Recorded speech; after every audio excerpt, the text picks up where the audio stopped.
শীতকালে বেশ কয়েকবার পিঠে না খেলে আমার চলে না। খেতে পারি না পারি, বানাতে কিন্তু ভীষণই ভালো লাগে। তো আজ সন্ধ্যেবেলা আবারও বানিয়ে নিয়েছি সরু চাকলি পিঠে।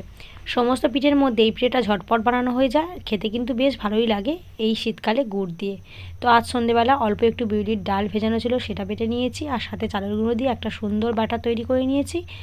অবশ্যই করে ডালটাকে একটু কম দিতে হবে।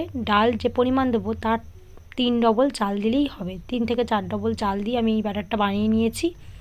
যদি ধরুন 1 কাপ বিউলির ডাল বাটা দিই, তাহলে আমি 4 কাপের মতো চালের গুঁড়ো দিয়ে আর জল দিয়ে একটা ব্যাটার তৈরি করে নিয়েছি।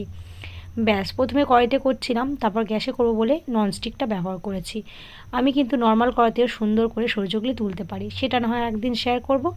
আজকে ননস্টিকে করেছি, সুন্দরভাবে কিন্তু পিঠে উঠে গেছে। সোনামে চেয়েছিল একটু সাদা সাদা মতো পিঠে করি, তাই ওর বানিয়ে রাখতে একটু সাদা, মানে একটু আঁচটাকে কম রেখে কড়া না করে প্রথমটা নামিয়ে নিয়েছি। আরও একদিনের আবদার, একটু কড়া করে পিঠে বানিয়ে দিতে হবে, তো তার আবদার রাখতে আর একটু কড়া করে পিঠে বানাবো। সেটা একটু লাল লাল হবে আর একটু পোড়া পোড়া, আসলে কম হিটে তাওয়াতে একটু রেখে দিলেই হয়ে যাবে।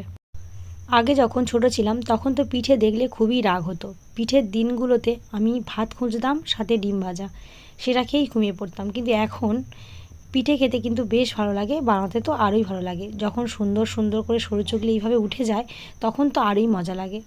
যখন প্রথমে করতাম পারতাম না, তখন বেশি মন খারাপ হতো। এখন আর মন খারাপ নেই, এই যে একটা সুন্দর লাল করে বানিয়ে ফেলেছি। গুড় দিয়ে গরম গরম সন্ধ্যের টিফিনে দিয়ে দিলাম দই মেখে। পিঠেটা ভালোই হয়েছে, কিন্তু গুড়টা খুব একটাও খাঁটি দেয়নি, মোটামুটি যা ছিল তাতেই কাজ চলে গেছে।